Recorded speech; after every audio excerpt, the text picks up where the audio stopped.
everybody little tapping with the pot with Tigmatic. Y'all tune into the Pot Podcast. And guess what? There's an episode of me on and you are tuned into the Pot Podcast. And with the Pot Podcast with my boy Tigmatic. You hear me? It's going down.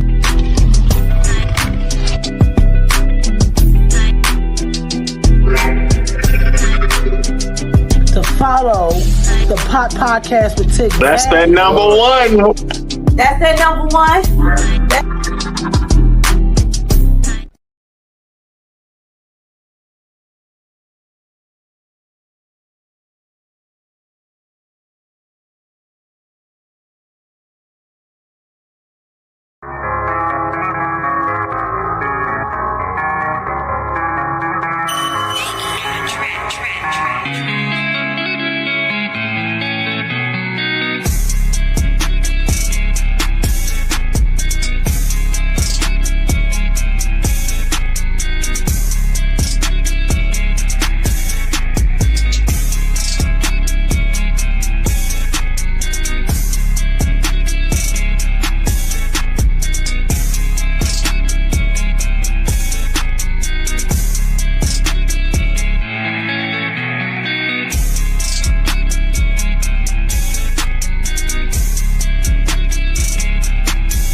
Chaz Jackson has been incarcerated since 2014 for a crime he did not commit. He was falsely arrested and later wrongfully convicted on human trafficking charges, despite Anaheim PD Detective Paul Delgado admitting he had no probable cause or warrant for Chaz's arrest. Shockingly, Chaz's case was dismissed twice before being improperly filed a third time, an outright violation of California's two-dismissal rule. In August 2024, Chaz's new defense team filed a motion under California's Racial Justice Act, uncovering blatant racial discrimination embedded in his trial. From law enforcement officers to court officials, disturbing racial biases were exposed in the prosecution's narrative. Anaheim Detective Paul Delgado and Lieutenant Craig Friesen perpetuated stereotypes and biased assumptions about black men being predisposed to criminal behavior, with Friesen testifying to the jury, "I don't mean to racially categorize, but the pimps, the people involved, are generally black." Language like this directly links Chaz's conviction to his race, not evidence. Perhaps the most shocking instance was during jury selection when Judge Stephen Bromberg told the jury that Chaz, as an quote-unquote African-American and black, was probably the defendant, a blatant display of racial bias made directly in front of the jury. Chaz's conviction is not just a wrongful conviction, it's a case study in racial injustice. He was sentenced to 99 years to life at only 26-year-old based on bias, not on justice or evidence. Please join me in demanding justice for Chaz Jackson. We call on Orange County Superior Court Judge Richard M. King, California Attorney General Rob Bonta, Orange County District Attorney Todd Spitzer, and Deputy District Attorney Holly M. Wasner to recognize the undeniable facts of Chaz's case and deliver true justice. His conviction must be vacated and his case dismissed with prejudice under the Racial Justice Act. Sign the petition to support Chaz, linked in bio, in his fight for freedom and to end racial injustice in our legal system. Together we can make a difference. I know exactly what they want. I know exactly what they want. Just be patient. My name is my name, power and glory, I never change. Stand on loyalty, remain the same. Say what you mean, speak on my name, you go to war with me. We move the same, you think that it's for me. Running the game, kicking the door with me. All through the pain, the snow, the rain, the ups and downs. My name did more for me, y'all keep the fame. I want the glory, been that nigga, bitches never ignored me. Rich in spirit, little bitch can't afford me. Day one static, fix it with a 4G, red beam on it. You think I'm recording, kick in front doors, you try to backdoor me. We are not a gang, bitch, we an army. Book a den, you know I don't don't tell stories. Keep it 100 in the light, man. You niggas fake baby K named Adonis. Mini Drake, clip curl, but somehow I can shoot it straight. Insta clip, I can shoot for a minute straight. Turn this to the Super Bowl if I need to. I can hit your chief up with an eagle. Set you up on the score, but they lied to you. Why you letting them niggas mislead you? My name is my name, power and glory. I never change. Stand on loyalty, remain the same. Say what you mean, speak on my name. You go to war with me. We move the same. You think that it's for me? Running the game, kicking the door with me. All through the pain, the snow, the rain, the ups and downs. My name, they more for me. My name is my name, power and glory. I never change. Stand on loyalty, remain the same. Say what you mean, speak on my name. You go to war with me. We move the same. You think that it's for me? Running the game, kicking the door with me. All through the pain, the snow, the rain, the ups and downs. My name, they more for me. You won't see it coming. I move like a crook, a thief in the night. So watch what you put. My aim precise. These bullets 12 inches long. A block away, I could take off the foot. Don't ask me no questions if you know my stance. Bitch, I'm the man, so thanks in advance. They mean a rifle on top of a tripod. If they ever tell you I was taking a stand. Think I run up on me, but I'm way too advanced. Spinning with choppers, turn you into a fan. Can show you the steps, but won't hold your hands. They thought they could stop me, it ain't go as planned. How I get this far? Cause I took a chance. Really got ranked, keeping it a band. This ain't what you think, better think again. This ain't what you think, you better think again. My name is my name, power and glory. I never change. Stand on loyalty, remain the same. Say what you mean, speak on my name. You go to war with me. We move the same. You think that it's for me? Running the game, kicking the door with me. All through the pain, the snow, the rain, the ups and downs. My name, they more for me. My name is my name, power and glory. I never change. Stand on loyalty, remain the same. Say what you mean, speak on my name.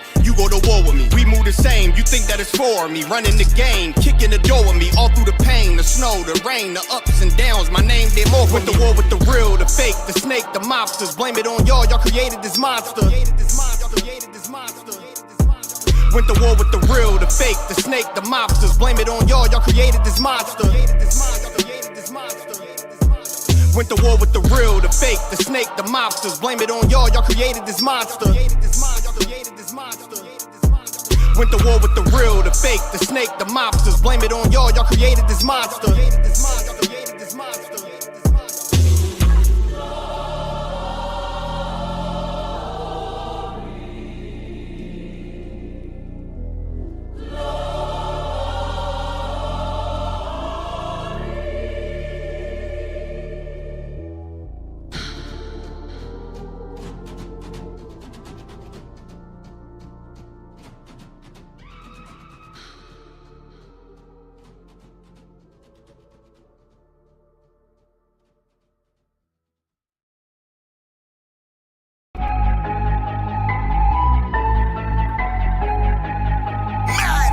Foolish made this fool. Know that. I think they mad and I'm on them niggas know I'm the shit. I'm Mr. I'm at it, I keep that ratchet to spit. I'm putting pressure all on them, trying to advance to the chip. Get in the way of my dreams, Bodie, I let off the stick. It ain't no stopping me. They hating on my moves, which mean they watching me. Trying to do just what I do, but moving sloppily. I'ma be on top and I predict it like a prophecy. I live that high life forever. They mad, I'm on and I know they hate, but I remember nights that I barely ate. Sleeping in the basement on a waterbed with no box springs, just doors on crates. Was a skinny nigga with an attitude, living life with no gratitude. Was robbing niggas for my next meal cause I was dead broke and I ain't had food. Had a nigga like fuck school, went to juvie where a nigga learned to move. Ski tossed me that crack and told me to trap. I bought me my first tool, fucked the money up, my mom paid it back. My pockets back on flat cause I ain't know the rules. And now a nigga older and I know the rules. I'm getting money with a lean and a shoulder grooves. And when they counted me out, them real niggas gon' count me in. Man, they threw me in the water thinking I would drown, but with the sharks I swim. Man, I'm back on my feet and I'm back to the street. Niggas wish they had a spark like him. I think they mad and I'm on, these niggas know I'ma win. I think they mad and I'm on, them niggas know I'm the shit. I'm Mr. I'm at it, I keep that ratchet to spit. I'm putting pressure all on them, trying to advance to the chip. Get in the way of my dreams, Bodie, I let off the stick. It ain't no stopping me. They hating on my moves, which mean they watching me. Trying to do just what I do, but moving sloppily. I'ma be on top and I predict it like a prophecy. I live that high life forever. I was sitting back and that was my time. Now they sit and watch how I shine. Gotta move fast and got no time for the slow grind. This flow here be a gold mine. Showing out when it's go time. There first like the front line. Philly nigga 10 toes down for the money on. Y'all want mine. Always putting that groundwork. Lied out like a sound burst. Started off with a pound first. Niggas moving that brown dirt. Beef I eat, leave your man's murk. Beat a nigga till my hands hurt. Started off with a plan, nigga. Just to see if that plan work. And now it working, y'all niggas mad. I can see the look on y'all faces. Hating on me, got you moving fast, so I guess it's time I get flagrant. If I'm on go and I'm getting low, homie, you don't wanna see the gay spit. Not bad for an OG that really started from the base. Mad and I'm on, them niggas know I'm the shit. I'm Tigmatic, I'm at it. I keep that ratchet to spit. I'm putting pressure all on them, trying to advance to the chip. Get in the way of my dreams, Bodie, I let off the stick. It ain't no stopping me. They hating on my moves, which mean they watching me. Trying to do just what I do, but moving sloppily. I'ma be on top and I predict it like a prophecy. I live that high life forever, I'm lit. Forever I'm lit. Forever I'm lit. I live that high life forever, I'm lit. Forever I'm lit. Forever I'm lit. I live that high life forever, I'm lit.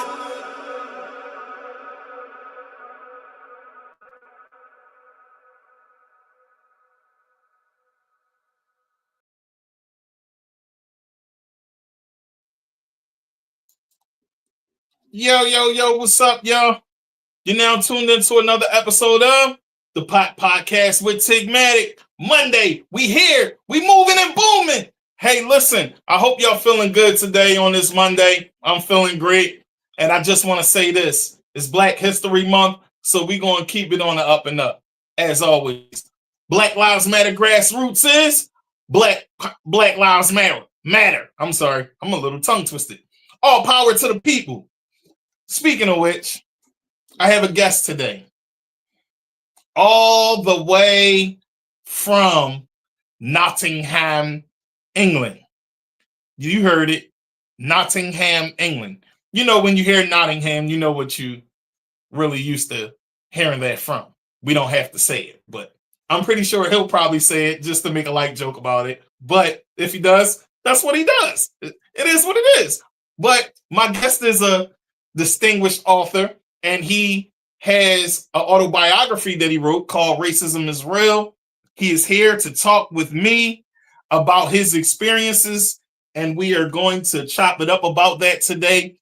And I hope you folks enjoy this conversation because it's one of many. Y'all know how I do it. Community Week.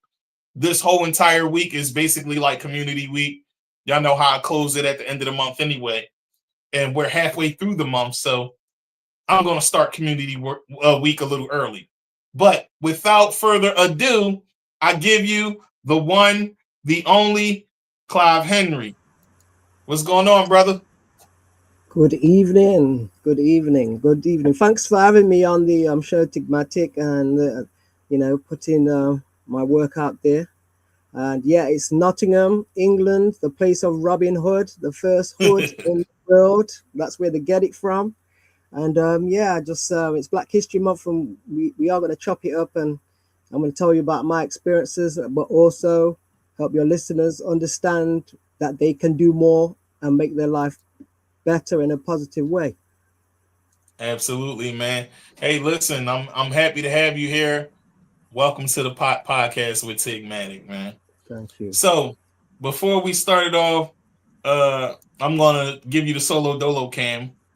Okay. Tell the people a bit about what growing up in Nottingham is like. Okay, so Nottingham is in the very center of the UK. So we are like 2 hours north of London, and we're near a place called Birmingham and Manchester and Leicester, Derby. So we're in the middle. It's like in the coast. It would be probably the equivalent of being in, say, Chicago or somewhere in America. We're in the middle. There's no coast here, so we have to drive 2 hours to any coast. But growing up here is like, the British culture. I've got family in New York, so whenever you go to America, they think that we have tea with the Queen and what would be the king now, and we drink tea and we, But growing up was very much like, I'm from a Caribbean background. My parents are Jamaican, so they came to the UK in the 1960s. And growing up here was like the reason they came over was to help rebuild Britain after the war. So you had a lot of Caribbean people come over here, a lot of people from India and different countries, Africa, etc. But it's very much integrated on the grassroots level. It's only UK is very much grassroots level. Everyone's cool. Higher ups, that's where it becomes, a problem with class racism and things like that and that nature. Yeah, I mean, it was really cool, and like it's so small here that you can get around. You could drive to, say, Scotland in say 6-7 hours from here. Really? Yeah, so I could drive to London from Nottingham in say 2 hours, 2.5 hours. So it's very close. On the train, it would take like an hour, 45 minutes, and you'd be in central London, walking around. And I got roots in London as well. I've lived there as well, where they have the Notting Hill Carnival. The carnival that I have. I used to live around the corner from there. So it's very laid back. The UK is very laid back. There's a lot of information here. There's a lot of culture here. There's a lot of different people from all over the world here. So, we have people that come from universities, growing up as in far as grassroots level. The ghetto is the ghetto wherever you are. You've got certain things what, people are doing, and it's all over the world, and it's here as well. So there's no difference. I've been to New York, and, people, in the hood. My auntie used to live on Linden Boulevard when I first went out there. So that was in Brooklyn, and that was in the projects out there. So it's no different. She gave me a key. I'll say this: it's easier to find your way around New York in public transport than it is in London, because New York is all numbers. So you've got avenues 1 to 9, and then numbers 1 to whatever, all the way up to like Harlem and further. So London is very complicated because it's street names, north, south, east, west. You get on the wrong train, you go in the wrong way. So, and no one wants to give you any instructions, directions. So it's a lot different. But yeah, when I came to New York, people loved you're from the UK, and they know about Nottingham, Robin Hood. So yeah, I loved it out there. But yeah, the UK is very nice. They're welcoming people. They're really cool. And school here was just it was good because you have the free education and you can learn what you want to learn. So, and we have a lot of education is pushed here. So a lot of information on like our ancestors, from Africa to the Americas, South America, North America, and further afield, Australia, Aboriginal, you name it. Egypt, we have the British Library in London where you can go there and see things from all over the world. So yeah, England is cool, London's cool, so that's all good. Okay, so let me ask you a question before we get into the deep questions. What do they teach y'all about America over in the UK? Well, I'm just dying to know. They don't really push anything about. Okay, I'll say this: in the UK, we see all your politics, so it's mainly, on the UK TVs, it's mainly the I'd say the propaganda. It's all politics. You won't see really a lot of hood activity, or you'll see a lot of black people in positions of power in the UK. They won't show that, just like they won't show parts of Africa what are prominent and posh and nice and cities. They always have this stigma of showing the poor parts, but when it comes to America, they show the rich parts, like the New Yorks, the stock exchange, and these things. There are documentaries what come on late at night, but generally it is, you're looking through a keyhole with the world when it comes to, because these systems are built that way, you know. So it's just like I was saying, Americans, when I went to New York and my cousins, they think we know the Queen personally, and we go and drink tea in London and we wear bowler hats and this and that, and it's not like that. They're not inviting you to go and sit with them. So it's you know, it's just the same. The propaganda is there. We see all your politics though, so people probably know more about your politics than our politics, because it's always on the news, you know, especially now with Trump being in power. He's on TV every day, so it's crazy. Wow. It's crazy out so there. Yeah, they don't even really know about the real struggles of Black people and what we really go through in America. Not and at all. Why the world is in an uproar about Trump, because when they find out the realities that Black people are showing, Instagram is a beautiful tool for that, because I would like to think that that's the biggest reason why people are starting to find out the things that they are. Yeah, social media helps. Yes. Definitely. Yes. And then we have, you know, all the documentaries about, you know, every major city in the country, so they can just look up whatever they want. So when you came over to New York, was it a culture shock for you, or was it more like this was definitely not what they depicted it on TV? No, not at all. I mean, you know, I knew it would be fast paced. I mean, London's fast paced. That was the fastest place I'd been, London, until when I went to New York. And it's like being in a film. The only way to describe it is, for us, going out to New York, everything's 24-hour. So it's busy, you know, everything's fast, and they drive fast, they talk fast. There's a lot of noise, you know. If you're in the hood, you hear a lot of noise, gunshots, and you know, where my aunt lived in the projects, there was like, you know, a lot of people. And the good thing, what I did like about going to New York, is you see a sea of Black people. You don't see that in the UK. You know, I felt at home. The sea of Black people in the hood. You go on the underground, and you see, you know, a sea of Black people, and it's just, you know, you just smile, because you know it's like you've seen something what you haven't seen before.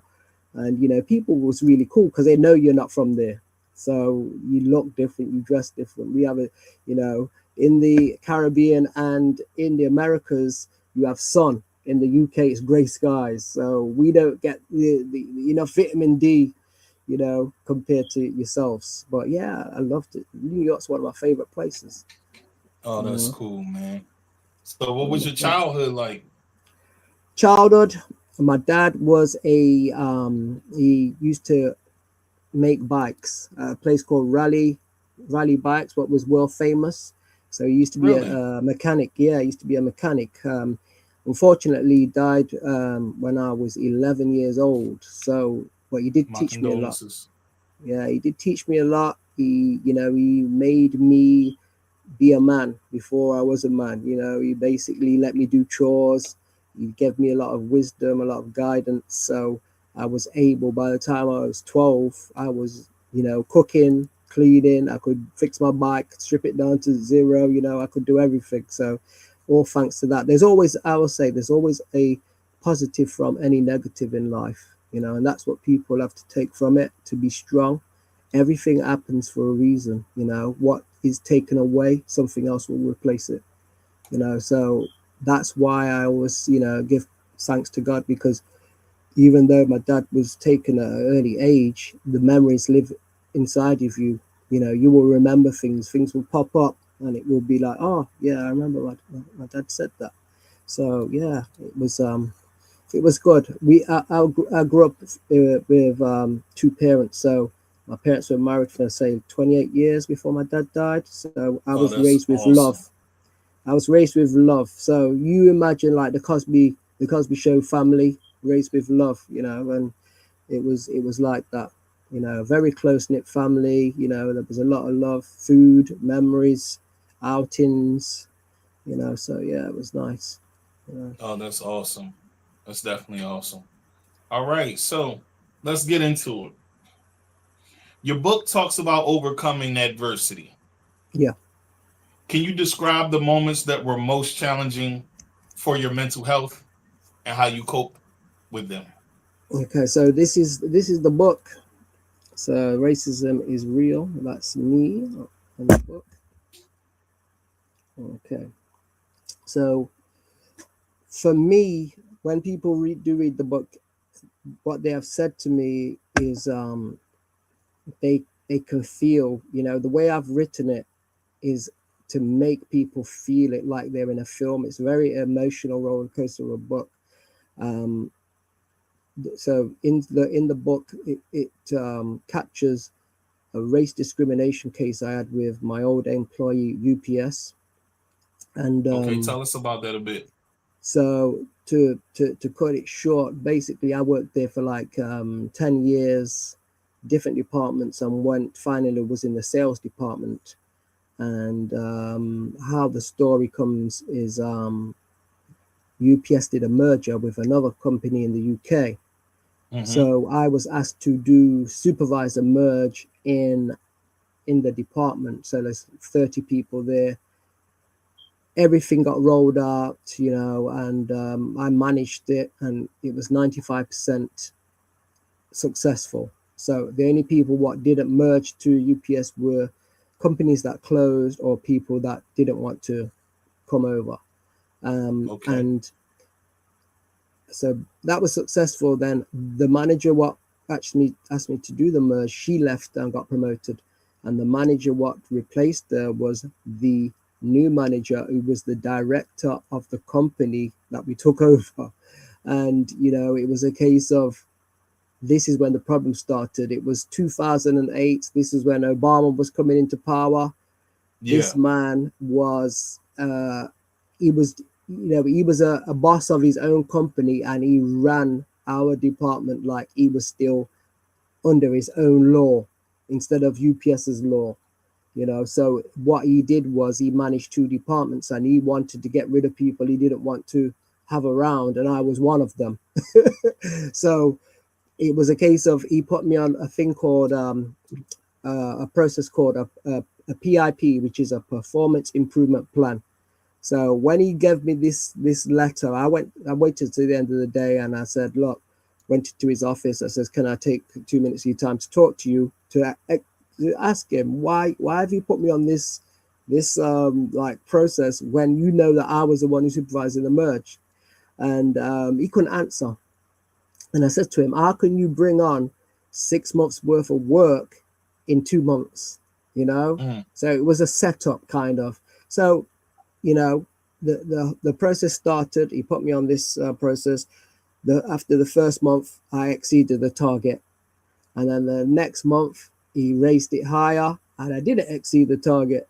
So then he wanted to give me a written warning. So he was trying to fast track me. It's like a thing where they can use it as an evil tool to get you out of a job.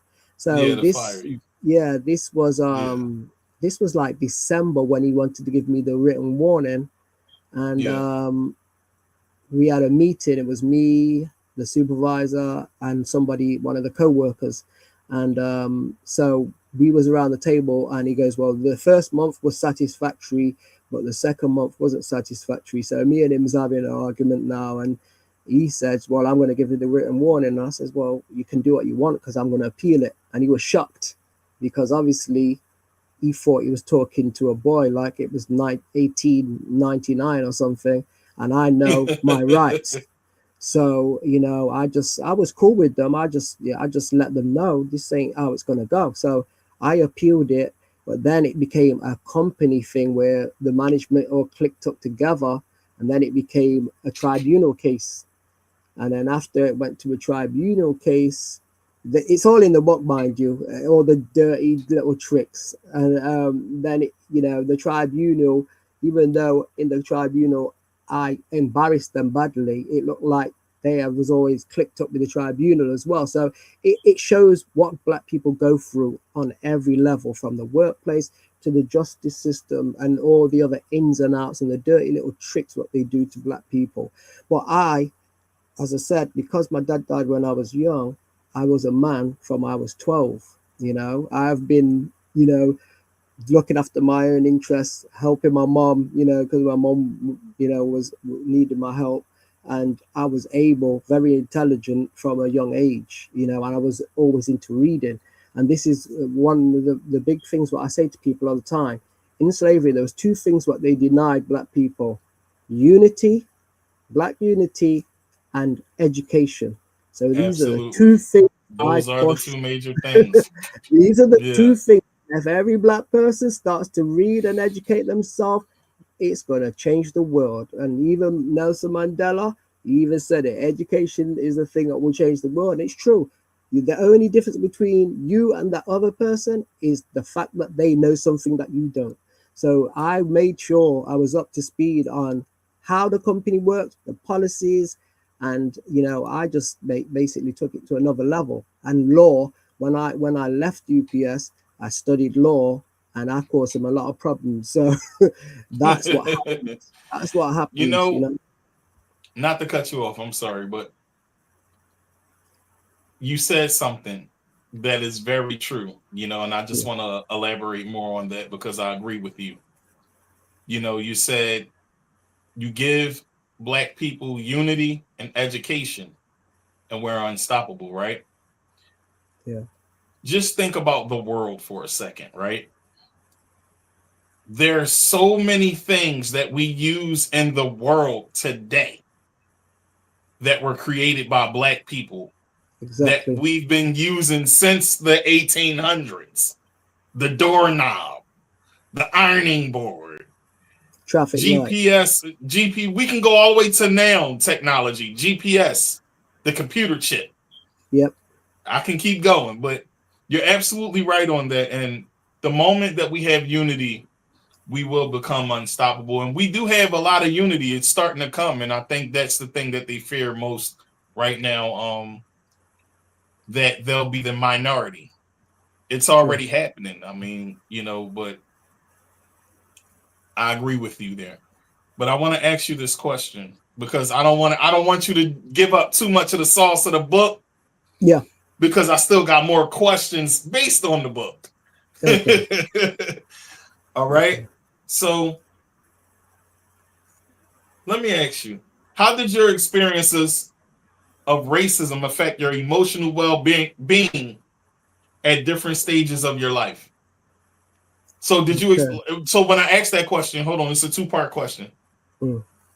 That part of the question, and did you experience racism early on? Okay. Yeah, you can go ahead and answer now. As a child, I didn't really. It wasn't blatant racism. It wasn't like that. The school I went to was multicultural, and it wasn't blatant racism like that. There would be, in the UK, you'll get people. They are not like in America where they direct with their racism. It's kind of subtle. So they will say snide comments, but not as direct. So you got to catch on, basically. Yeah. The first time, it's more like it'd be like a class thing. They'll say, no, you can't go because, but the first time I really experienced the racism was with the UPS thing, because I'm the kind of person that gives 150%. And when I saw that this manager could destroy my life like it was nothing, and I realized that the other management, what was involved, I understand where they coming from, because that's their bread and butter, that's their job, so they have to click up with the company. So I don't really blame them. I understand it. I'm wise enough to understand this is how the world is. But the way that it went, it did affect me, because it burns you in your every being, your spirit, everything. You realize that the world is such a cruel place, and it's cruel to white people as well, but it's even more cruel to black people. They will destroy you without even thinking about it, and not ever care in a world. So the way I took it was, I thought, I'm not going to crumble. I thought to myself, I looked at little black kids when I, around that time, and I said, because I was a outstanding person who worked there. I was 100% attendance for 7 years. They gave me poor areas in the sales department to build up. There wasn't a given. They gave me the hardest work to do, you know, and I still achieved. So, you know, and I just That's said, what if we I do don't, though. yeah, I said, if You I give don't us do you give something, us the hardest thing to do and we'll yeah, excel at it, still and did then it. they'll try to say, all right, we'll do this just to Yeah, see if yeah, you fail.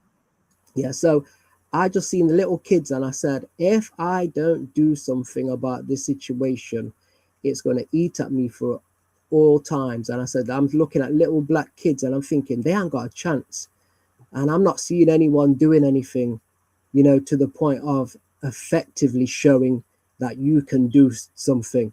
And I'm a firm believer That's in right. God since I was been a kid. And I says, God, just give me the strength to show what we need to do to, you know, make this happen. And that is it.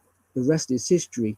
And, you know, I went worldwide before the book. You know, the book came out in 2020, but from say 2011, 2012, because this happened in 2010, you know, I went global because I was just like, I lost my job, I lost everything, I had nothing to lose, but I wanted to show the world what they was doing, you know, and it show people, because some people didn't believe that this kind of thing happens. You know, if you're in a workplace and, oh, they're all right with me, they're all right with you to your face until something goes wrong and then they want to get rid of you. So yeah, it just, you know, it just made me really strong-minded and strong-willed, because I'm a warrior for God, and I said this is wrong, and so therefore I put my life on the line, and that was it, you know, and I rolled it. I looked at my life like I was like out of body, like a third person looking in, and I had to help this guy who was called Clive Henry. That's how I, you know, coped with the mental health of it. I didn't internalize it. I just kind of said, okay, then this is what we're going to do, and I pushed forward, you know. So that's how I coped It's with good it. that you said that, Yeah. because that was going to build up for my next question. Mm. What strategies did you use to stay motivated and mentally resilient when you face those setbacks? Well, like I said, it's Black History Month, and we have got before us giants, the Mandelas, Malcolm X, Martin Luther King. These people went through hell. And I'm saying to myself, look, if Mandela can be in jail for 27 years, this isn't 27 years. This I can do this. And I reached out to everyone you can think of, celebrities, churches. I reached out to Mandela's office. He came back. They said he's not working anymore, but he said keep going, and that was one of the big like pushes. When I got that email back to say Mr. Mandela said keep going, I was like, there you go, you know. So yeah, it was like a very spiritual experiences. You know, I had a lot of people who helped, people from the public, people from corporate companies, you know, emailing me, retweeting me, tweeting about it on the internet, you know, newspapers. And I just thought, if one person can do this, and I'm helping someone, then I'm doing the right thing. I'm doing God's work. And that's all it's about. You know, we all want to live in peace and harmony. We all want a roof over our head. We all want to, you know, live in peace and raise our kids, you know. Yeah.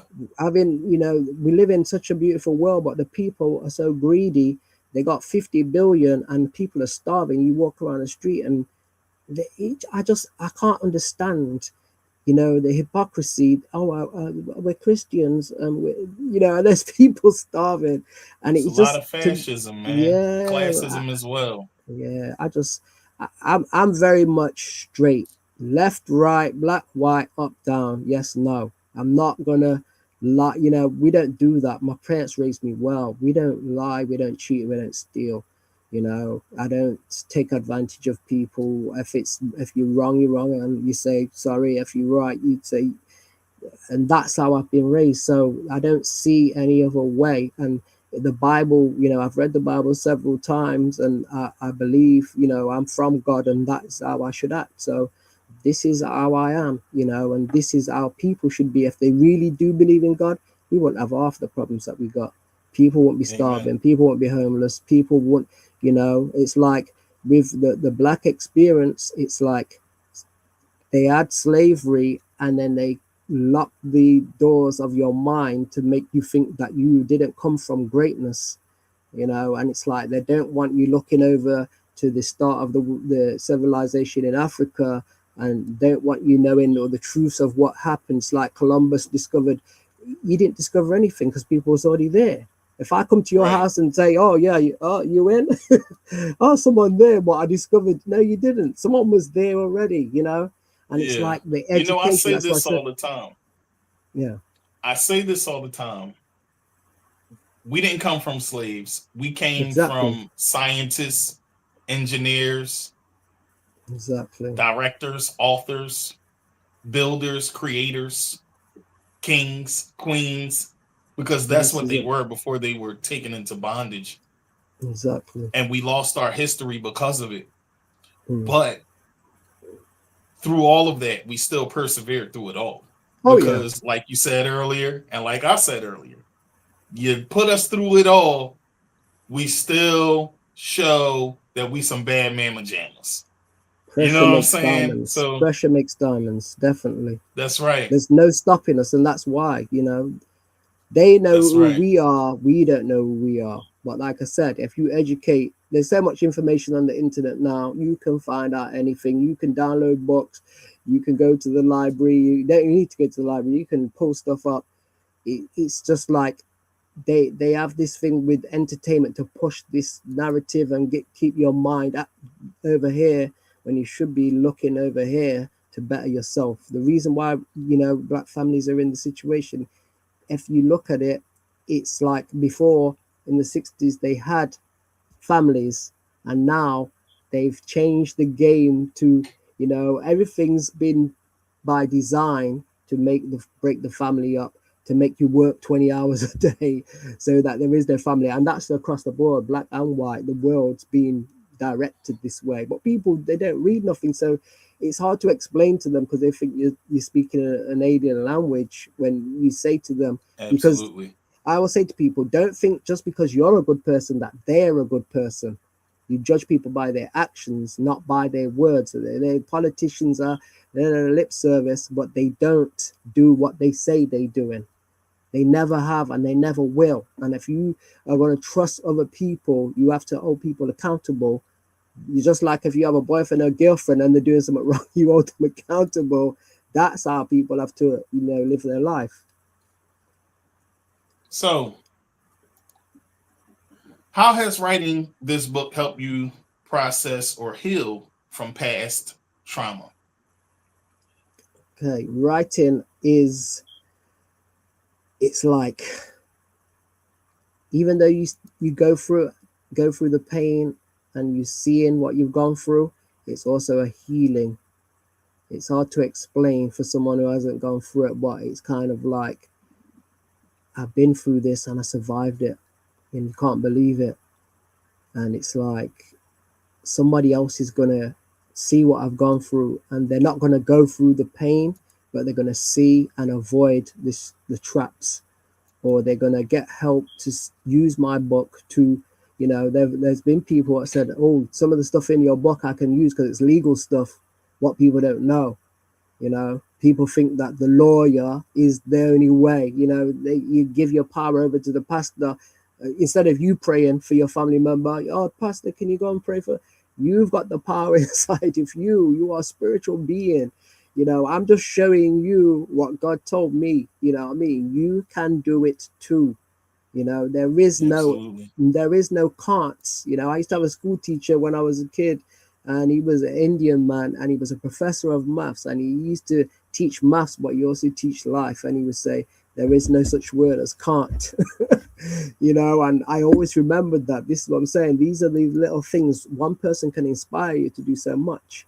But yeah, writing the book helped me heal, and also let me see the mistakes I made, the things that I've gone through, but also it made me realize that I went through this for a reason.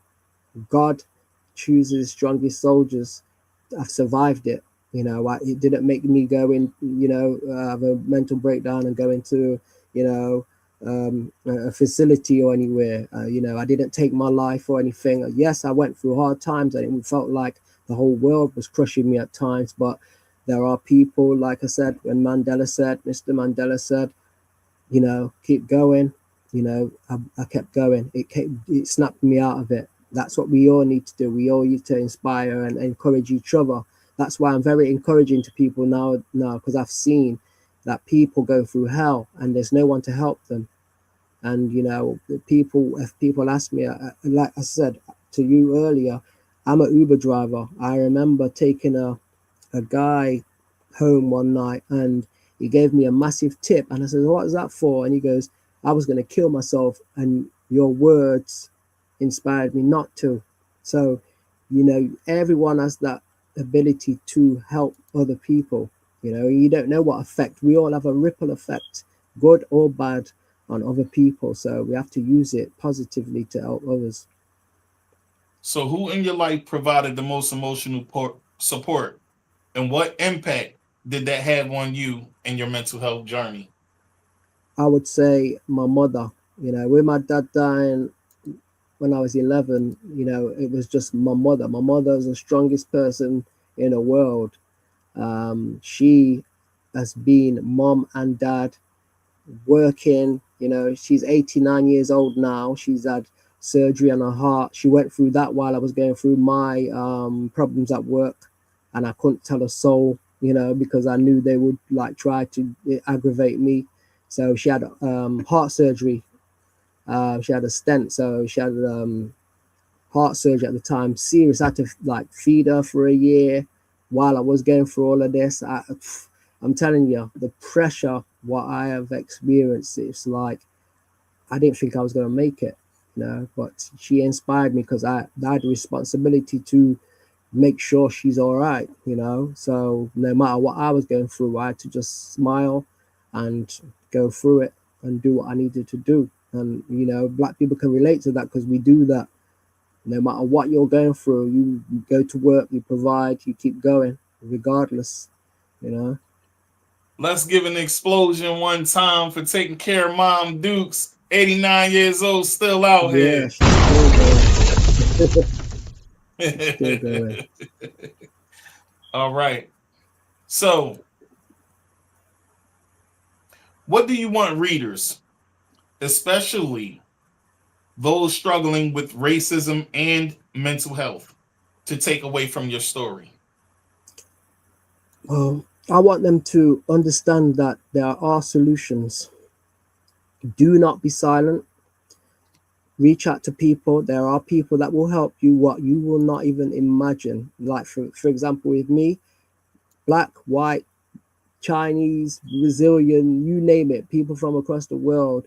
People are people, and people with good hearts help people regardless of color. Do not think that, just because that person's white or Indian or Chinese, that they will not help you, because you'd be surprised. You just knock on the door and someone will come to your aid. And that's one thing I learned, what shocked me, because like I said, I contacted the church and there's only a few people from certain churches got back to me, and these are the people what were meant to be there. So I will say never assume anything, but with my book it gives you practical information what you can use to help you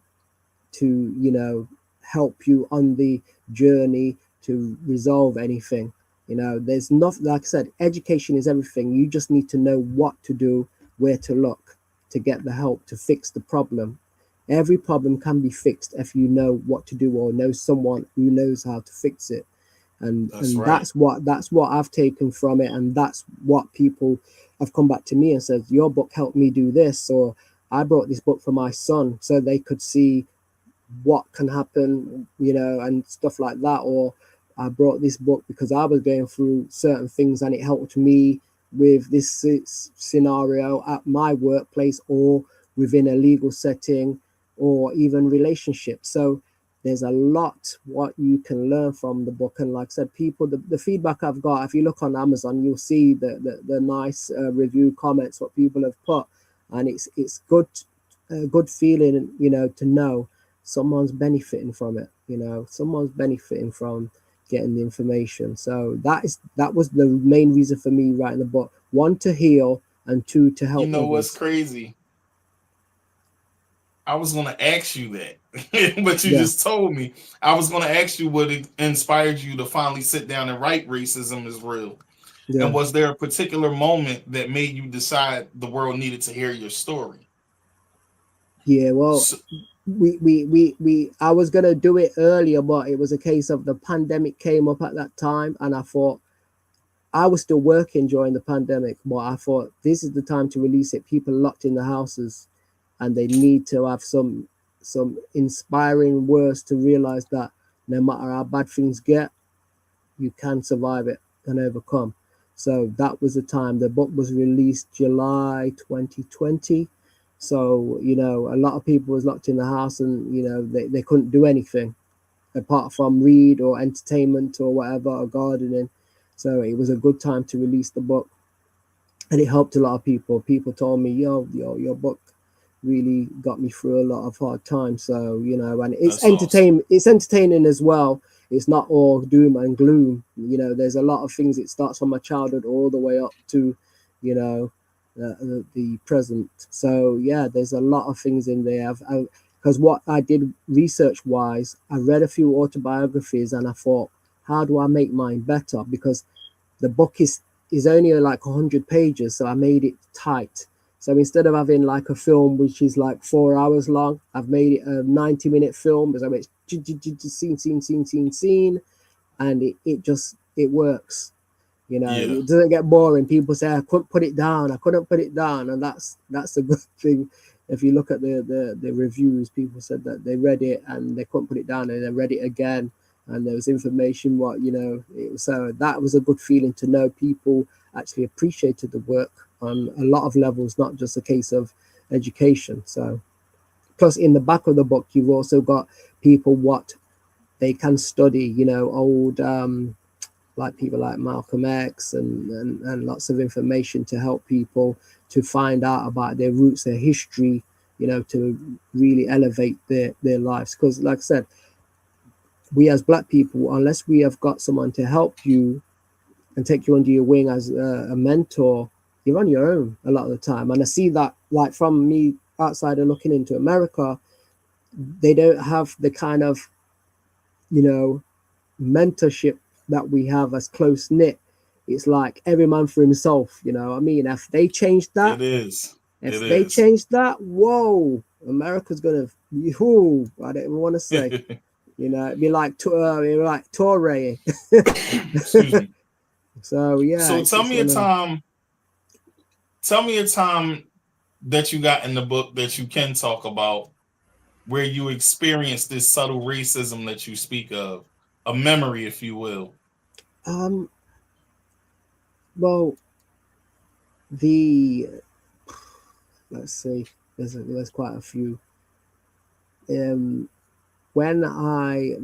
two cases in the book. There's a case of my barrister, what I had with my second case in the book, and that barrister wasn't there at the time when I went to court, but he didn't reach out to me either by phone or by letter or by anything. So it's just a case of, these are standard things. If someone's representing you, they would reach out to you and contact you to say, I'm such and such, and I'm representing you, and if anything, you come to me.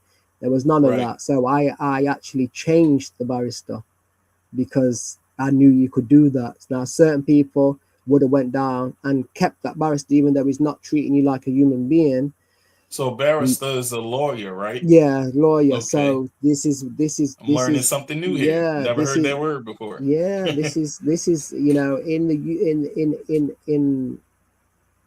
in a Black life, the treatment's different, and these are the things what you have to look for. Racism, people think racism is name calling. Racism is the treatment of how they treat you compared to others, the system of how they keep you down, take away your opportunities, kill your life, destroy everything, and don't give you any opportunity. Don't treat you as a human being, just like, like you not nothing, like you're less than. And the thing about us is, because we experience it, and it is our experience from the time we're young all the way into adulthood, especially in America. I've experienced it my whole entire life. You know, I'll be 44 this year. So, you know, I've experienced it a lot. But the one thing that I've learned through all of the racism is they're this way because they really don't know any better. Yeah. But not just that. They were programmed to believe it. Yeah. You had to be taught that in order to carry out those thoughts, those expressions, and those actions from the time you were a child all the way until adulthood. And for those that were racist and then start to talk to someone black, they realize like, oh, everything I was taught was a lie. Like, they're just as smart as we are, you know, of anything more, even more intelligent in some cases. This is it. You know, but it's just about the stigmas and the things that people put on us, that once they realize that they were taught lies is when change start to come. And that's the great thing with conversations that we have with people. And I believe that racism really could change if we really had a whole bunch of conversations with each other. Oh, of course. And learned each other's culture. And, you know, it could be a great thing. Of course. But it starts with the fascism and classism. We got to get rid of that before we even can tackle the race issue, because like you said earlier, that's another part of it, you know. Exactly. Some people are looked at because of status and class. So yeah, man, it's a crazy thing. So can you describe are there specific stories in the book that you feel white readers might misunderstand or misinterpret? Not at all. I made it in a simple language as possible. So with books, I find when I was doing my research, you know, there's a lot of big words and things like that in books and people don't understand. I made it so it could be read by a teenager all the way up to an adult, because I had to think about, you know, this is a message what needs to be seen by the masses.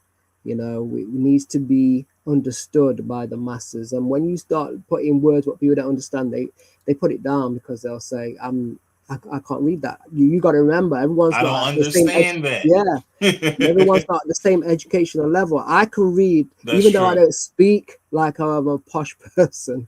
I can understand these words because I've always been reading. But when you are talking to people, you cannot speak to people in a language. If I was speaking really posh right now on your radio show, your listeners will say, I can't relate to him, you know, because I don't understand what he's saying. So you have to relate to people for them to understand it. And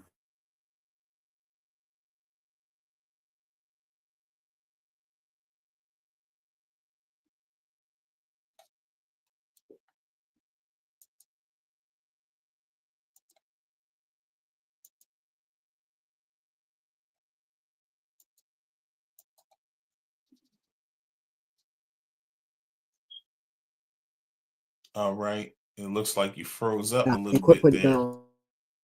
We experience as black people, because white people have given me that feedback. Like, I couldn't believe what I was reading, you know, but this is the experience. I put it down so you can see this is what we go through on a daily, you know.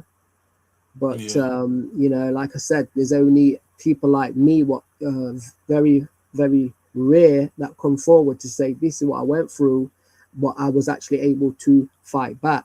Because if you ain't got the education, you can't fight back. I mean, I say this to people all the time. If you have a problem with a company, you don't go and argue with them verbally. You put it in writing, because the company is about green. The company is not about black or white. They want the custom.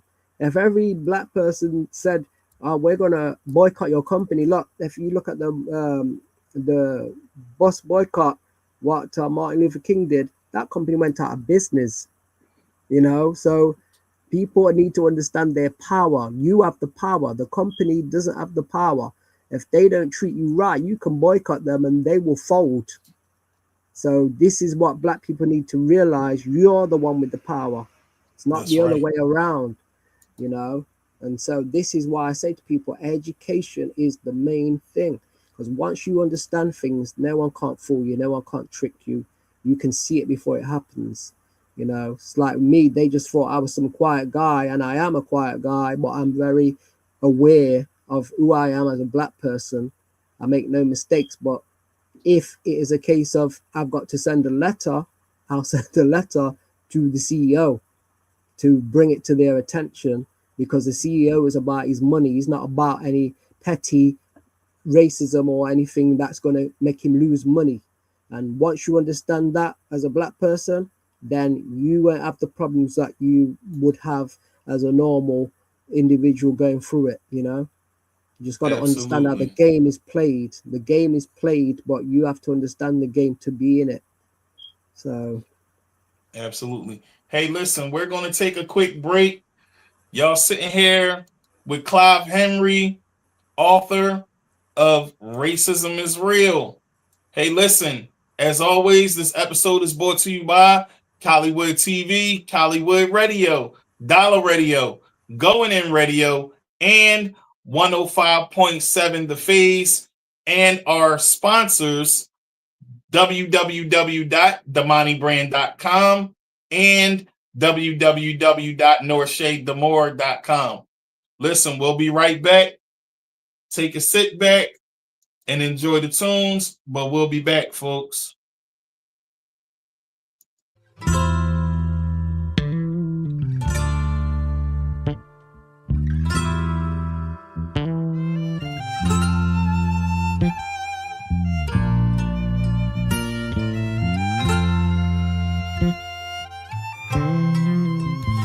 If I kept a penny from every time you told a lie, I'd be rich.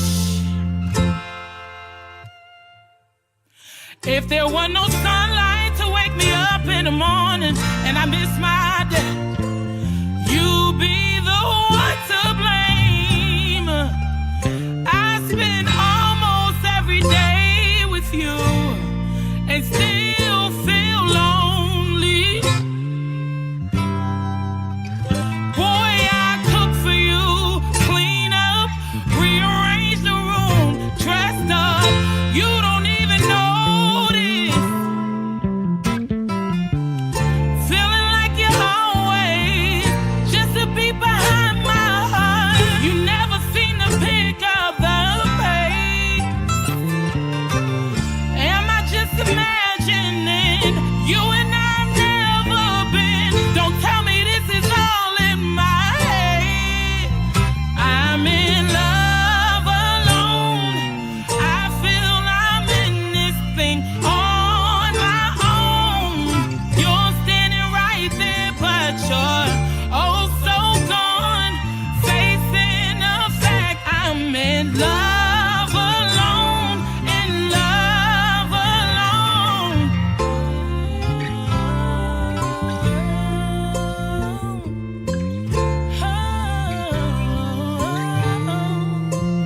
If I kept a teardrop every time you made me cry, who'd survive?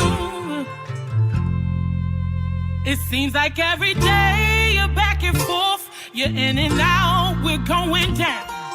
Love shouldn't be this way. My mind's playing tricks on me, writing scripts and shit, telling my heart don't believe what my conscience said. These ain't good butterflies, I'm angry, got me all anxious. I know I've wasted my time being patient. I'm feeling like you're always just a beat behind my heart. You never seem to pick up the pace. Am I just imagining you and I've never been? Don't tell me this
on my own. You're standing right there, but you're oh so gone.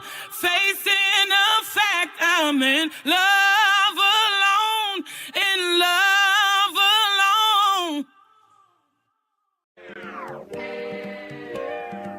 We coming in from the door, man, on folks them. Y'all already know, cuz.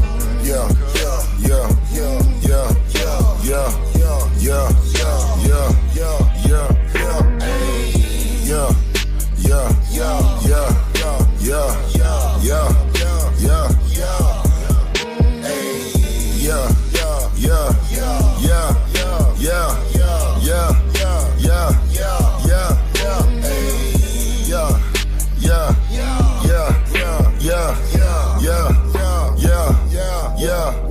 Hey, I rock all this white like I'm godly. Sushi gon' come with wasabi. Fresh off the steps of the porch. I walk out, get in a Porsche. Know that I'm using the force. Know that I mastered the course. Known as the plug and the source. Haters, they feeling remorse. This for my dogs in court. That's facing the judge and the jury. My brother, he made it in sports. And that's why he rock all that jewelry. She can remember me now. Know that my vision is blurry. I got these racks on me now. Know that the money done cured me. Know that I'm lit in my city. Know that I'm hot. Know that we poppin', man. Everybody chasing that cloud. Running their mouth. Know I really feed the game. Yeah, yeah, yeah. Hold up. We on the beaches and right off the coast. Down here in Florida, we doing the most. The hustle on South Beach is like a LeBron. You call it a pound and we call it a bomb. We at the lick and I'm working with chicken. Shout out my nigga from Memphis, they chicken. On my dog and themselves, know I know that they listening. Yeah, I'm on a new level just like I'm Hendry. Straight from the gutter, we come from the trenches. We ball on these niggas, they sit on the bench. They using the style and I swear I ain't lending. We pushing the P and the P is for profit. They watching and listening, now look how they cop it. They hate and respect it, but gotta acknowledge me. Know that a nigga be doing a lot. Know that I'm lit in my city. Know that I'm hot. Know that we poppin', man. Everybody chasing that cloud, running their mouth. Know I really feed the game.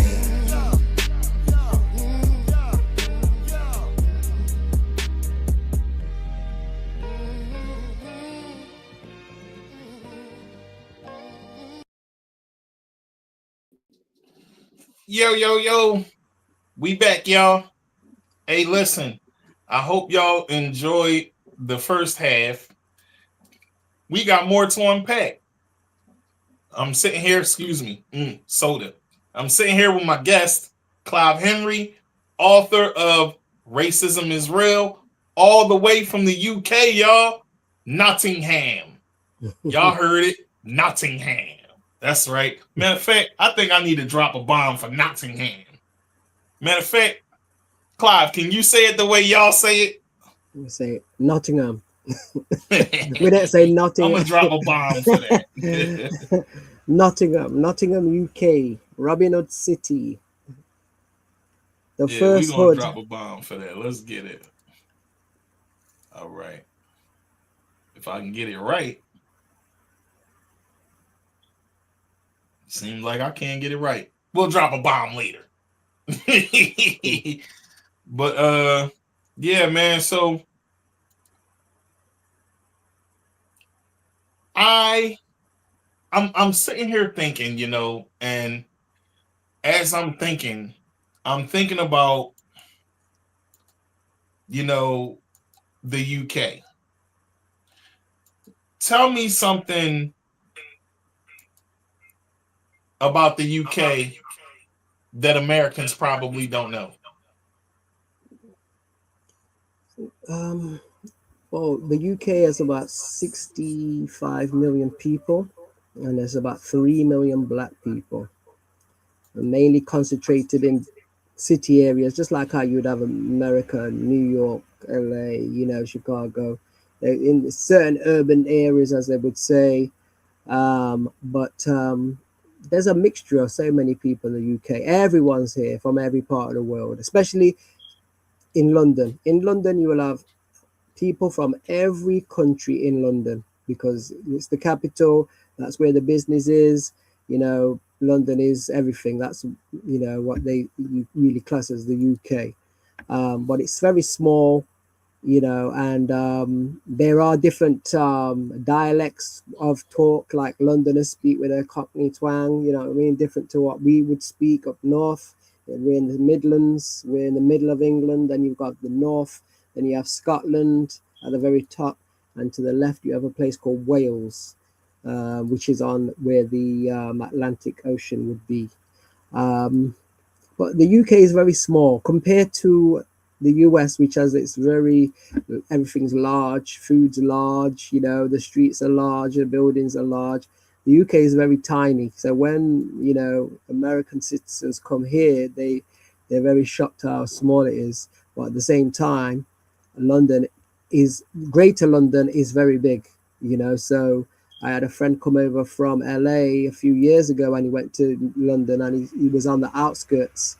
He didn't ask me, he didn't tell me where he was going. So he was on the outskirts, whereas he should have stayed in the center where all the sites are. So we had to come a long way to come and see the sites. So, but yeah, it's generally a cultural mash of different foods, different peoples, different languages, just like how you get it probably in America now. You know, immigration's a big thing here, and so yeah, we don't have guns here, even though in slavery times the UK had guns on the sea. They had guns. They don't really have guns there. Just the police have certain police have guns, so it's mainly a safe place. You know, it's a safe place. That sounds like a plan that America should be copying after, to be honest. So yeah, you don't really get that many gun crimes here. We have knife crime, but we don't have gun crime as such. It's minor. Okay. So,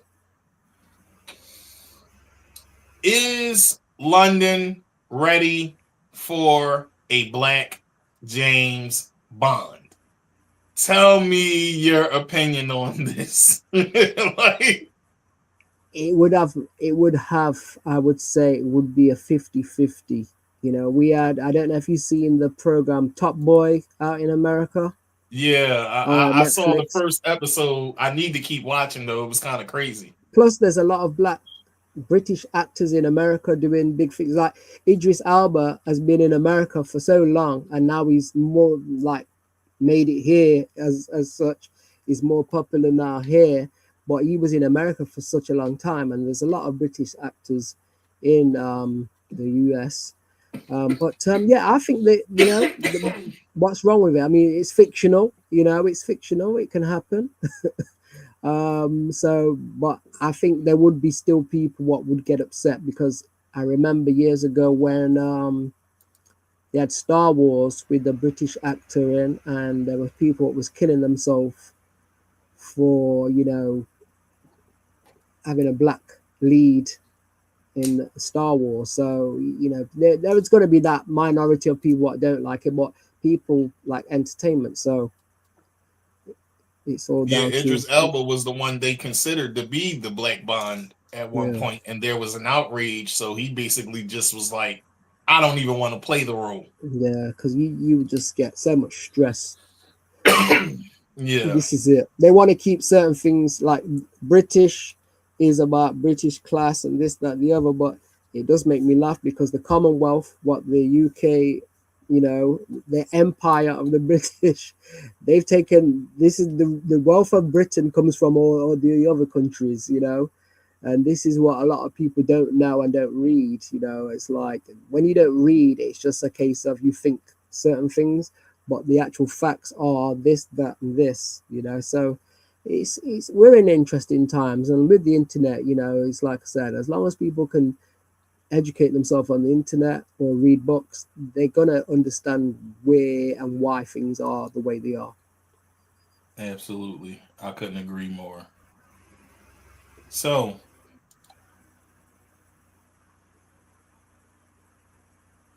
what did the writing process itself look like, and how did it affect you emotionally? Did it bring up painful memories or help you heal? I'd say both. You know, when you're writing and reliving, you're visually seeing these things in your mind, what you've gone through, and you know, I did have health issues at the time. I had to go to the doctors and get checkups because you'd get chest pains from anxiety and stuff. So yeah, I was worried because, like I said, my mom suffers with her heart, and I was worried. But it was a case of, at the same time, I was healing. I was going through it, and I said, yeah, I've overcome this.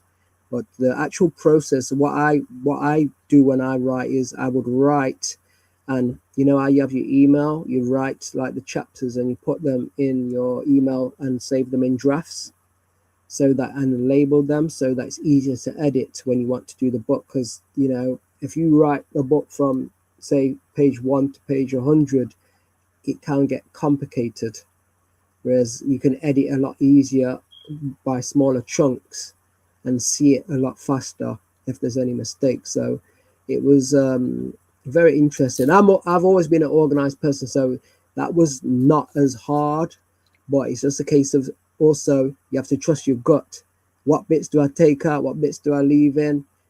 It's a case of, what you may feel is not right to leave in, someone might actually benefit from that. So that's what I had to do. I had to trust God, trust my gut, and say, we're leaving this in because this is important, because someone's going to benefit from it. So you have to think outside yourself. It's not a case of, I'm writing this, it's like, you're writing it for you, but you're also writing it for the reader, because the reader's got to understand it and the reader's got to benefit from it. You already lived it, so you know what it is, but the reader's got to take something from it, because even though it's autobiography, it reads like a fiction, because people said, I can't believe you went through this. And it is, you want people to envision what you wrote. Yeah. Absolutely. People was on the roller coaster, said I felt everything, all the, the stress, I felt all the pain, but there's got jokes in there, it's got everything in there. So I take you on a visual roller coaster so you can see how a life can be, but yeah, it helped me so much because I got it out my system. It's in black and white forever. And also people came back and told me that they enjoyed it and benefited from it and was using some of the information. So it wasn't just a case of, oh yeah, I'm healing from this and I'm just going to put it out. It wasn't like a journal where I wasn't bothered. It was intentional. I put it out there to let people know this is happening. And this is what, if you are going through it or your family member could be going through something similar, they can overcome and they can find a way to help themselves, and deal with this. So it was all intentional. So did you ever have feelings of self-doubt? And if so, like, what did you do to push through that feeling of self-doubt? Like, what was the thing that kept you to feel like, I have to finish this book?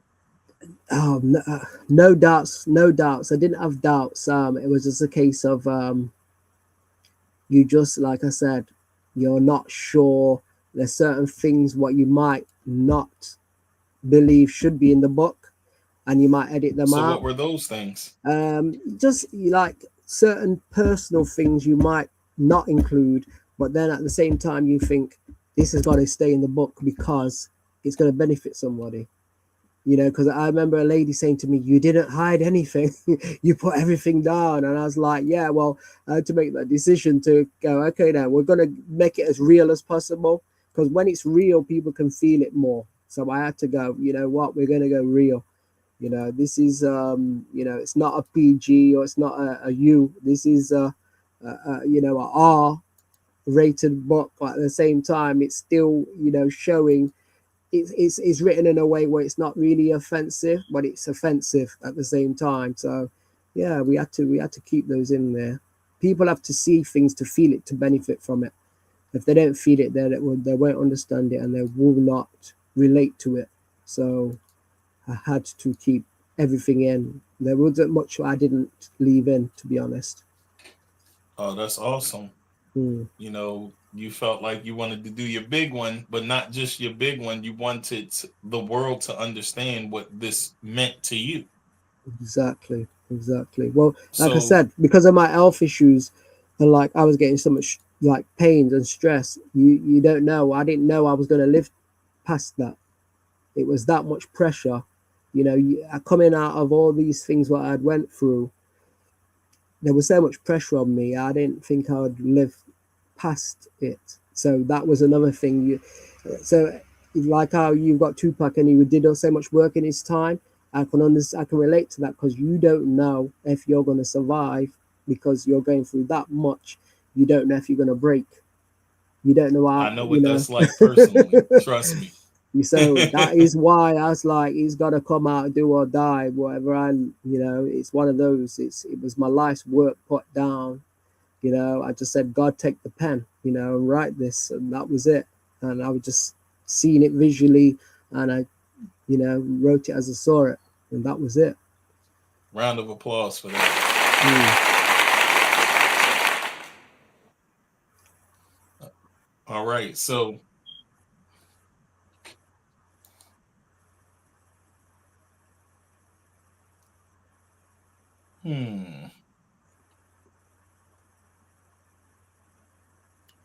did any feedback from early readers surprise you, especially feedback about how your book affected their lives?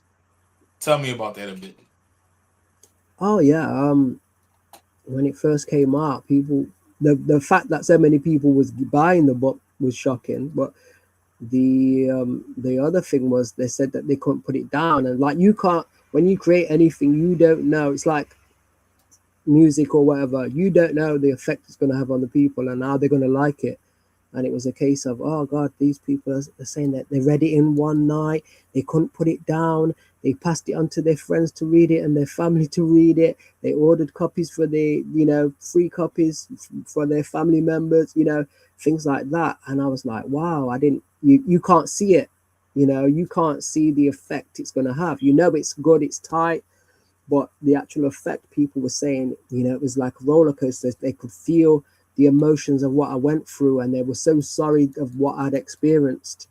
And people said, I want to give you a big hug and things like that. So it was like, it really did touch them in a way that I could not foresee. I couldn't see that the book could touch them like that, because that was my first ever book. I'm not a writer like a J.K. Rowling or Stephen King, with what has got the experience.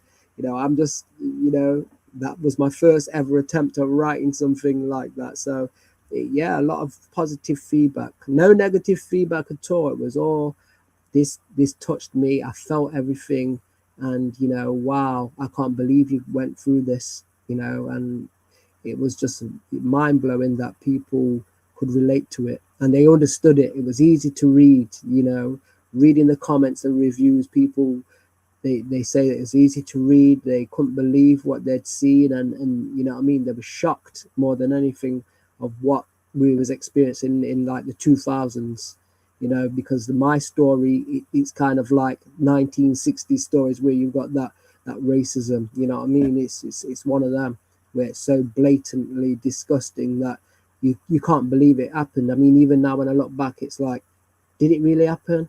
Because it's been, I've healed over time, but it's like, it's a mind blower. The book is a mind blower. So yeah.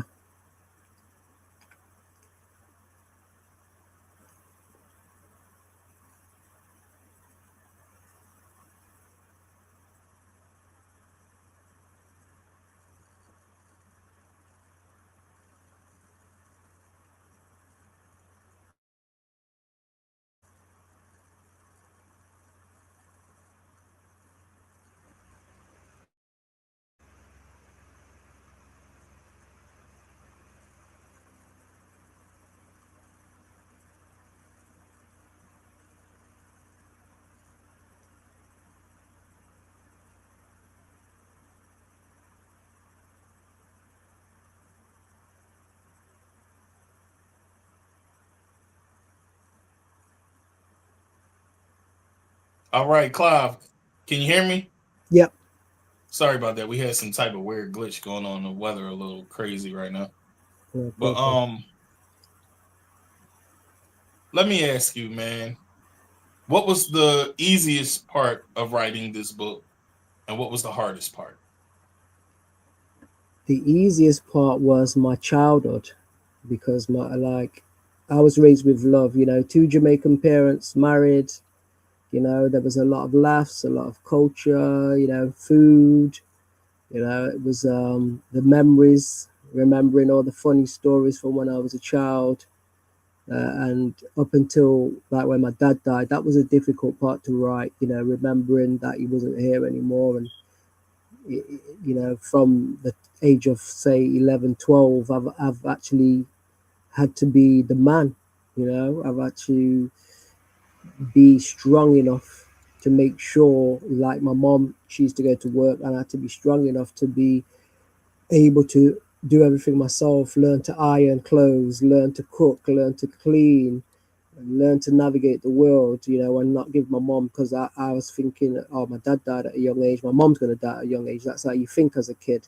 So I made sure to give my mom a lot of trouble, you know. I made sure I was strong enough to help her, to make her life easier. And she's still living at 89. So, you know, I did my job as far as that's concerned. But yeah, just the memories from past of, you know, family, you know, in the book. Also, one of my oldest sister, she died, you know, that was painful to write and remember. And just the fact that I'd gone through so much, you know, I'm 53 years old now, but between the time of being born and the time the book was written, I've lived through so much, you know, good and bad, you know, good and bad. But it's just, you know, the difficult parts were the sad times of family, and also the sad times of what I went through with regards to the racism stories in there. You know, that was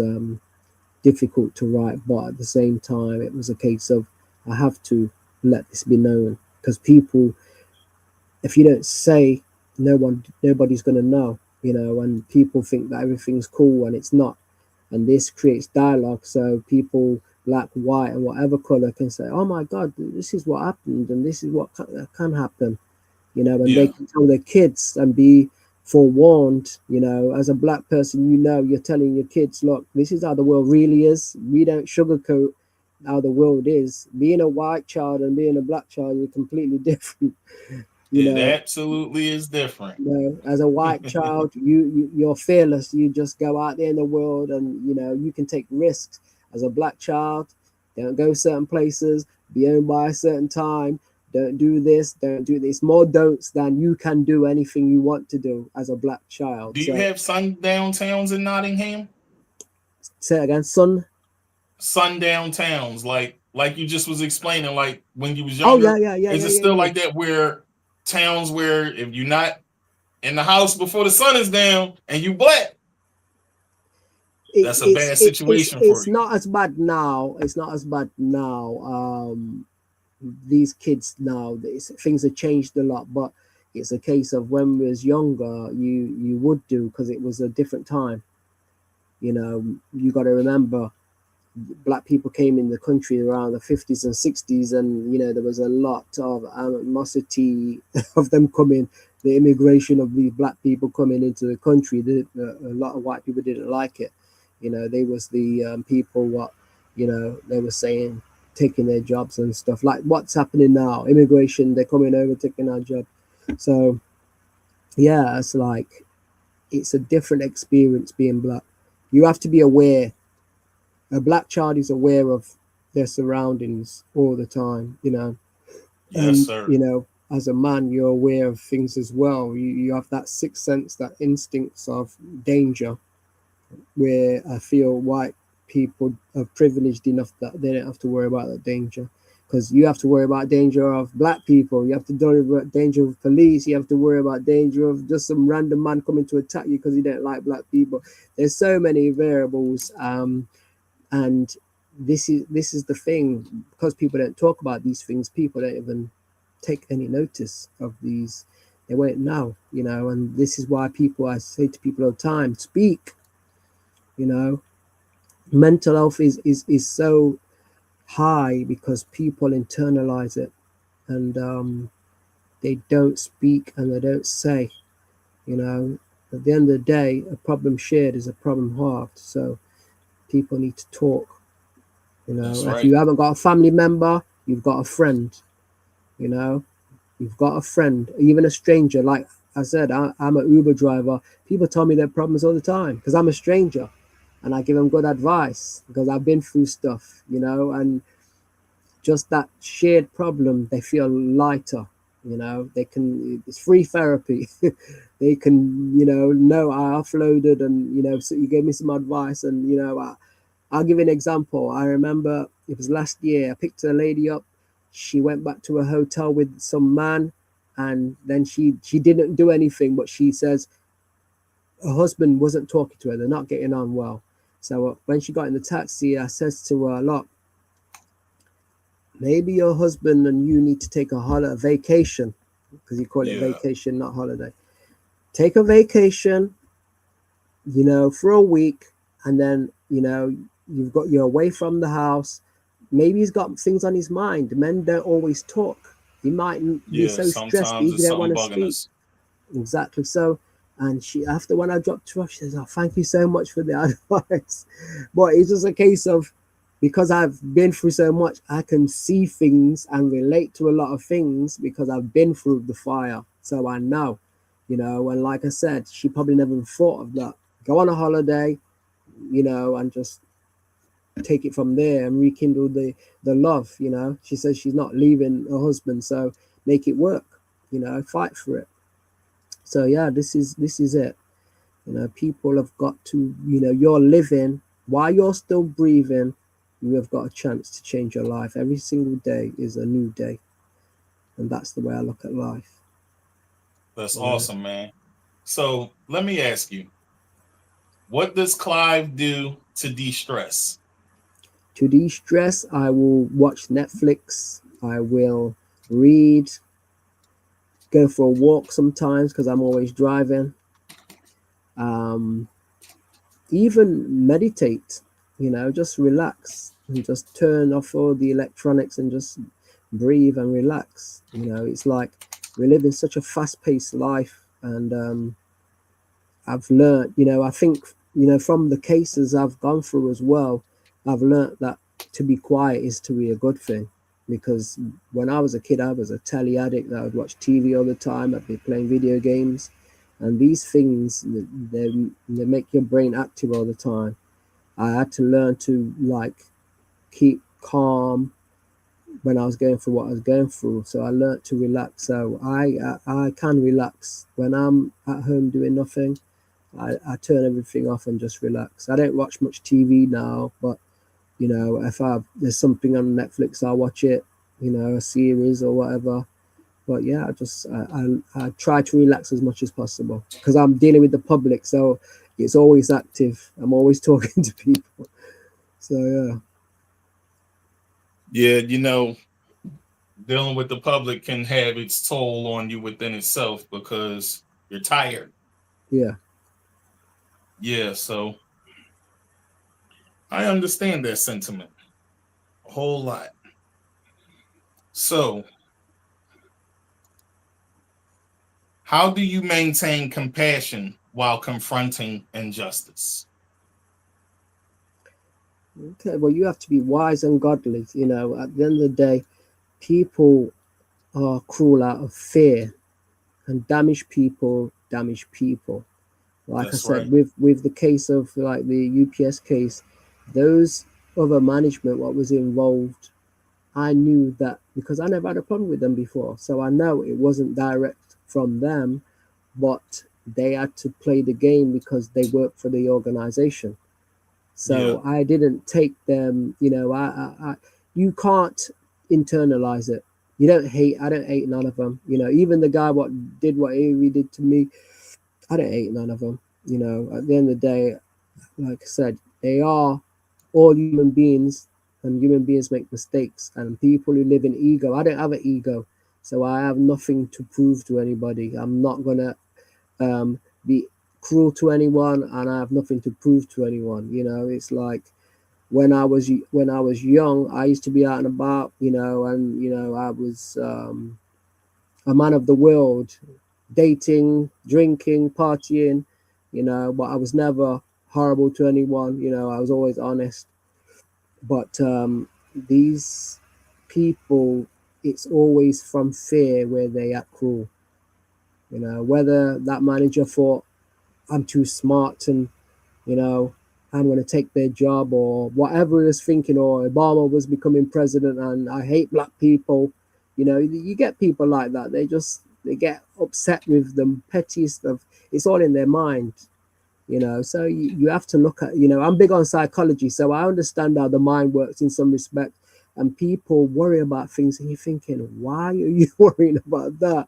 But to them, it's a big thing.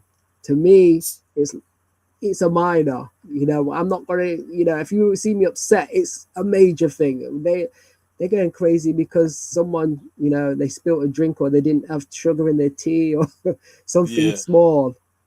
I think that plays a big part with the anxiety, you know, when things play back over in your mind over and over and over, and you just don't know how to deal with it. Yeah. For some, it's post-traumatic stress disorder. It could be a plethora of things, but I think that when you tap in with God, you can do a lot better. Oh yeah. You know, the Bible is such a well-written book. The Bible is such a well-written book. It's got every answer. You know, it's got every story in Samson and Delilah. It's got every story in there for you to learn, you know, and learn something, some wisdom from it.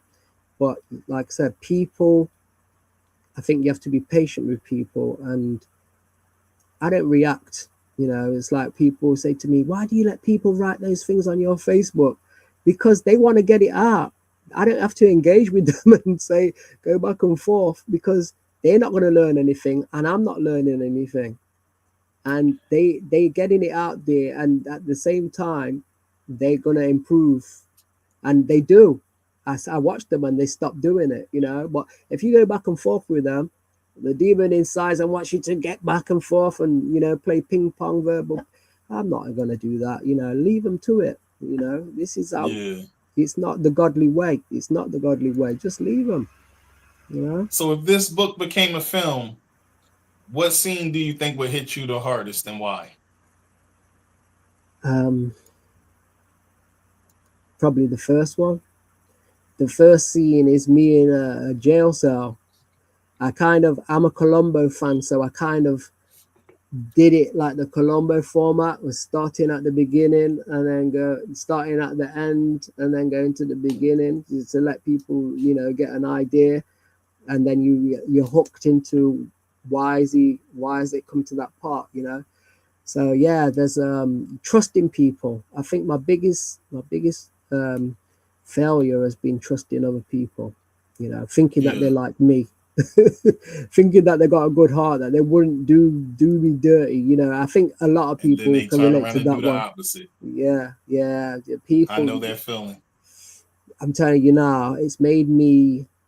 I don't think I'll ever heal from that part, you know, because trusting people, their words have to match their actions for me to be, you know, invested like that. Because people, they tell so many lies. You know, people switch up on you as well when you're going through it and you're losing. They abandon you. I've seen everything.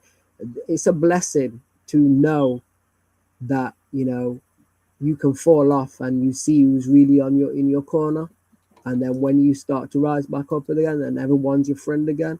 So it's very strange, but it's like I said, God brings you to these things for you to learn. If you survive these things, you know, God is showing you a sign. And I take all positives and I give all credit to God for bringing me through all the things I've been through. And like I said, people can benefit from reading the book, and it's going to help their life. Everyone who's read the book, it's helped their life. So, you know, I've done my job, you know, and a book is forever. So it's not a case of, you know, it's like a music song where it's got a small shelf life. A book is forever. So you can learn from a book at any time and at any age. So, yeah, it's all good. Oh, man. There's so much positivity in that, you know, and to have such a positive outlook on everything that you've experienced in life is amazing. I commend you for that. Has to be. So you emphasize on positivity and never giving up. Yeah. How do you define positivity versus toxic traits or energy in the context of racial struggle, though? Well, it's like this. You've got to meet whatever challenges in front of you. So, for example, you got racial things happening. You don't just fold. You look at the situation and see what the root causes. So, for example, if it's in a workplace, you can escalate that in writing to the powers that be. You know, if it's your supervisor, there's people above the supervisor. If it's the manager, there's people above the manager. Like I said to you before, a company is about green. They're about money. They are not about color. They are only interested in money. So, you know, when you have these supervisors, managers, or whatever, they're on their little petty thing. But the big picture is the stockholders, the money. And that's what it's all about, you know. And once you realize that, you won't put up with it. And they can be replaced. They will replace them if they're interfering with their money and giving the company a bad reputation. And that's what happened with with UPS. They were replaced because no company wants to have on a global scale, they're going to mess our money up. Any business is going to say they got to go. They're going to mess our money up. So, you know, people need to understand, put it in writing and, you know, knock on doors of what matter. People that are responsible. You can go Google now and find out who the CEOs of companies are, who the shareholders of companies are, and you can make your mark on that company. And they will listen because it will affect them, because the reputation of the company relies on them being, you know, a positive all-rounder for all people, because they get money from every different type of person and every color of person, you know. So that's what people need to understand. You're not small, and a person that is small and without any power, you have a lot of power. One voice, you know. That's why they have reviews on company websites. So, you know, you give a review. If you give a bad review, they will quickly come back to you and say, "Oh, we'll try and fix it." So no company they're about their reputation. That's the most valuable asset a company has, their reputation. Yeah, and their reputation, if they had a situation like yours, yeah, they will try their best to cover up exactly what's going on. Exactly. But the way you did it was on a global scale, correct? Yep.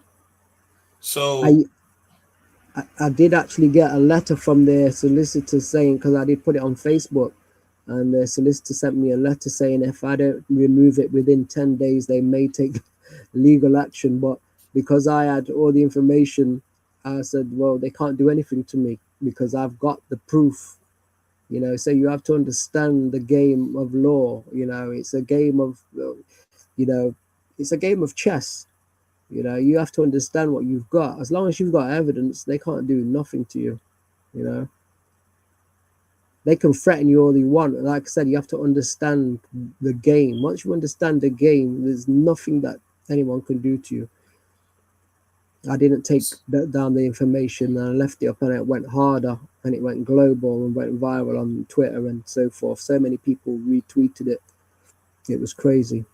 Oh, that's in awesome, its millions. because that brings awareness. Yeah, it went in its millions. Newspapers, people from places I never even heard of, even Brazil, Saudi Arabia, USA, Australia, you name it. Every country I could think of, China, people was getting crazy with it at that time. It was like 2012, 2011, something like that. It was going crazy. So what changes would you like to see in communities and institutions address mental health and racial trauma? Well, the changes what we need are starting at the grassroots with the family. That's we right. need to talk. We need to be honest, and we need to show love. You know, it's like, I think too many people live in their ego, even like our parents, because this is what they were taught. They, you know, your parents as black parents, they're very not aggressive, but direct. And some parents, like my parents, I was lucky because my parents gave me the balance. We was hugged, we was loved, we was everything. But some parents are not like that. They live in their ego, and they're not approachable to the child. So the child then goes out and ends up with the wrong company, friends wise, and then they turn to the doing wrongs and so forth, then end up dead or in jail or whatever, in risky situations. So we have to start from the family. No one's coming to help you. You have to fix it yourself. There is no miracle cures for anything.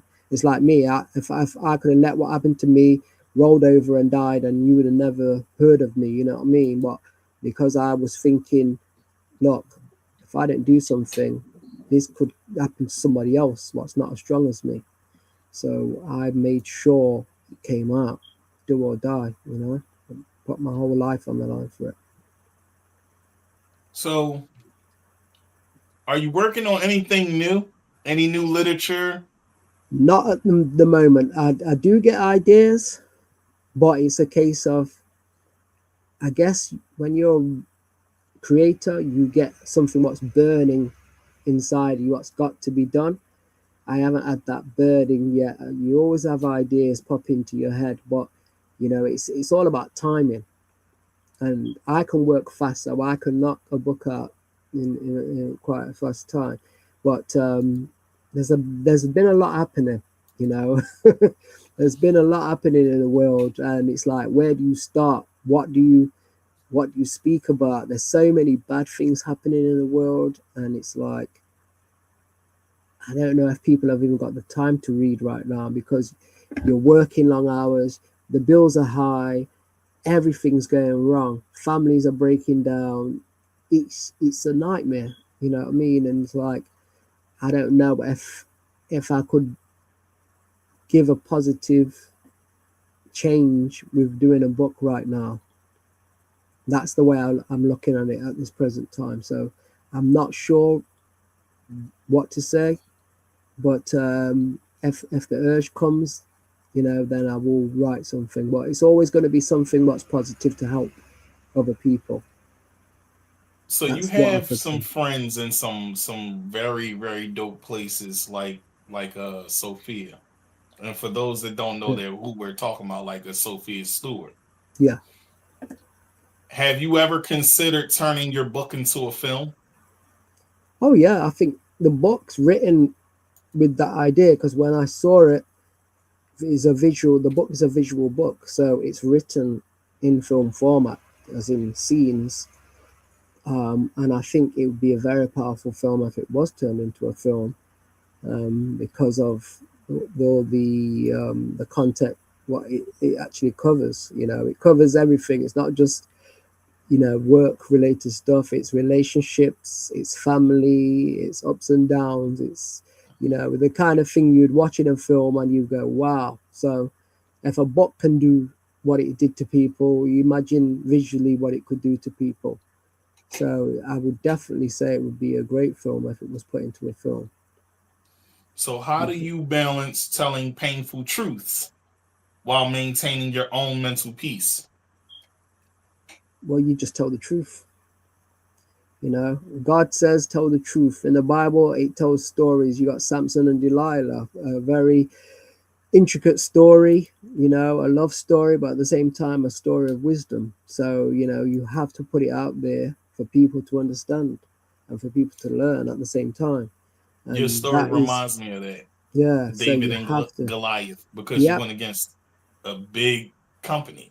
Yes, exactly. Most people, they'd look at, this company's too big. Well, God's bigger than that. That's right. Yeah, God's bigger than everything. So there is nothing to fear. There is nothing to fear. If you really believe in God, you're going to do what you need to do. And that's the way you should think. Hey, amen. I like the way you think, sir. Yeah. I've always been this way. I was a kid. You'll see it in the book. I always used to ask my mom questions on God. I was always that child asking questions. I probably got on my mom's nerves so much. But I've always believed in God ever since I can remember. I think before I ever knew who God was, so this is, this is who I am. Yeah, that's cool, man.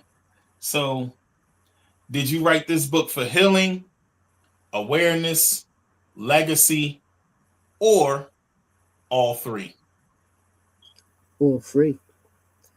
All three. I had to get it. I had to get it off my chest. That's the healing part. But also, you got to think. I need to let people know what's in my head to help them. Because I don't know everyone, but if anyone's got the book and they go, "Oh, I've seen this before," and there's a book on it, just like there's lots of books on lots of subjects, and people read it and they figure out things. So this is one of those books what can help you figure things out and go, "Oh, okay, I can do this," And one person's, it just takes one person to inspire you. Like I said, Nelson Mandela, he went, was locked up for 27 years. And when his office came back to me, I was at a low point, and his office said he doesn't work anymore, but he's seen your message and he said, keep going. That is enough to give you that energy to go, you know what? Somebody, who's you admire, who's up there, has given you some, information. Just go for it. You've got nothing to lose. So that was it. I know that feeling because that's how I felt when I spoke with Dr. Cornel West. Yeah. And I interviewed him 3 different times, and I still have that feeling like the things that we spoke on off camera, they'll last me a lifetime. Yeah. So, I know what that sentiment is like. All right, so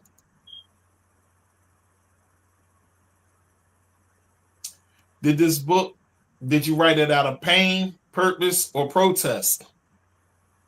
Oh, free. I had to put I'm on a roll today. Yeah, I mean, you gotta, the pain, I had to write from the pain because writing it down was getting it outside of me. It's even though I said that I didn't internalize, but the effect of how great it was is still, it affects you.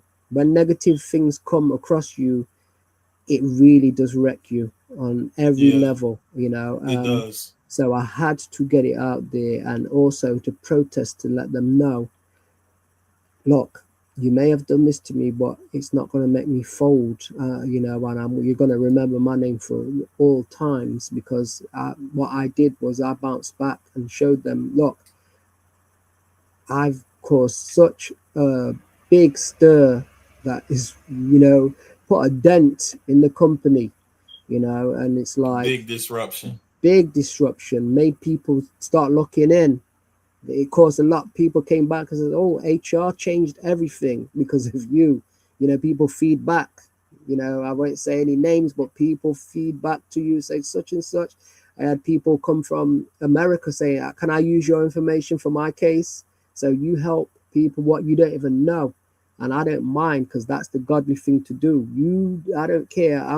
As Michael Jackson said it in his Oprah interview, I'm an instrument of God. So whatever it takes, I'm going to do whatever so you can benefit from it. Our job is not to live our life to be selfish. It's, we're not going to live forever, but your work will. That's right. Your work will live forever. So right. As far as I'm concerned, I'm doing what I'm doing to make sure people can benefit from it. They're going to learn, they're going to educate themselves, and if they take the road to unify with their family, with their friends, put down any differences and come together as a unit, you can't be stopped. And if you look at people in history what actually unify, even controversially, white supremacy is unified. That's that is it. So if black that's people why we unify, have to organize in order to break it down. Exactly. So without organization, it won't work.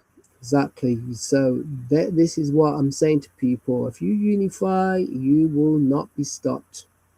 Nothing can't penetrate. That's why in the army they're all trained the same, so they all, no matter what, one goes down, they still got 99.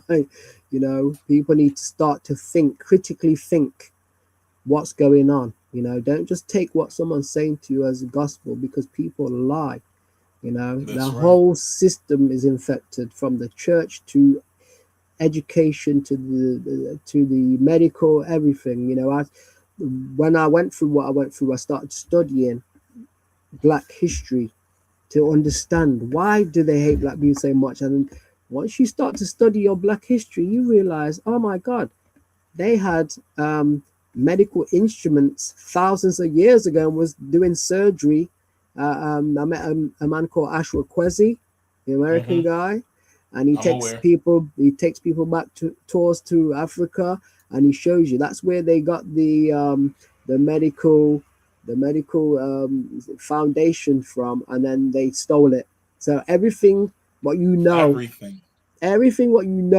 been First stolen. heart surgeon, Black man. Exactly. First university, Timbuktu. They even got the richest man that ever lived, Mansa Musa in Mali. The Dogon tribe. So there's so much information. So I was studying Black history for years and years and years. I watched thousands of hours of Black history, and I know so much. And this is another reason why the book had to come out, because, like I said, in the back there's references of a few names what I thought people should know to study. And once you get that mind shift, this book can turn any negative or low feeling person back up, because once they start getting knowledge, that's it. You're only as good as the mind you got. My dad used to say, you're only as good. He says your head's not just there to wear a hat, meaning you got a big brain in there. I never forgot that.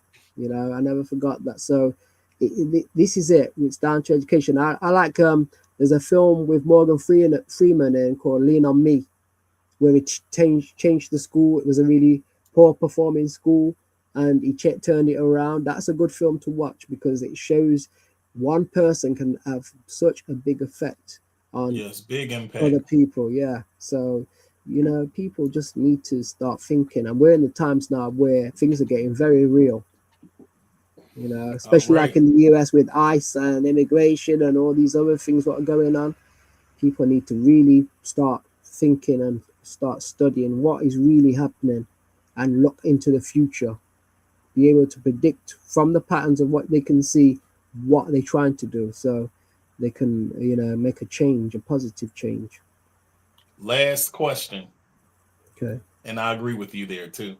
If it's one thing life has taught you, what is that and why? Life has taught me that there will be ups and downs, but life has also taught me that even though you might have a bad Monday, Tuesday everything might change. Don't give up and keep on going. You have it as a duty not only to your family to keep going, but your friends or your children or whoever is there and dear for you.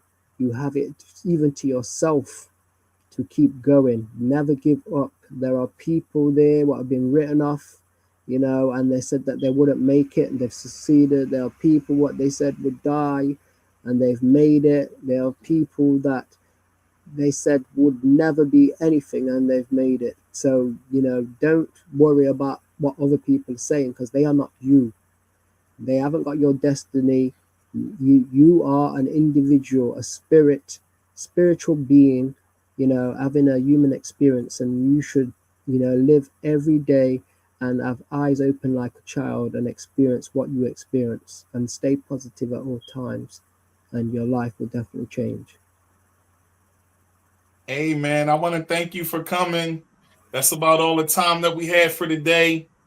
But I will say I need you to stay on the line, because I got to close out the show. So anything else you want to say before you go? I just want to thank you, Tigmatic, for having me on the show.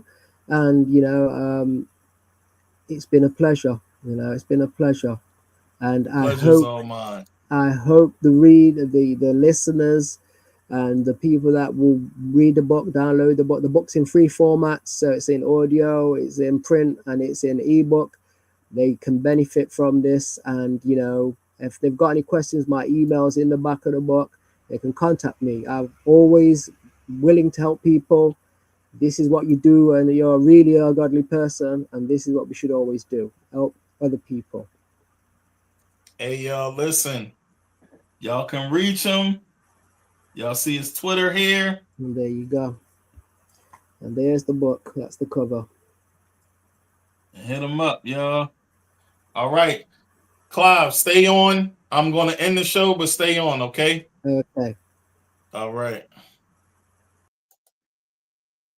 Folks, I hope y'all enjoyed this episode today. We're a little bit over the 2-hour mark, but it's all good. As always, this episode was brought to you by Collywood TV, Collywood Radio, Dollar Radio, Going In Radio, 105.7 The Phase, www.damanibrand.com, and www.norshademooreboutique.com. I hope y'all have a great Monday. Be safe. Put God in your life first and let him be the driver of your car. Peace. What's up, y'all? Tune into the Pop Podcast with Tigmatic. For the Pop Podcast with your boy Tigmatic. Interview. Pop Podcast, stirring the pot. So tune into the Pop Podcast with Tigmatic on Collywood TV. Tune in to the Pop Podcast, my boy Tigmatic. And Going In Radio. You might get some good music and some knowledge.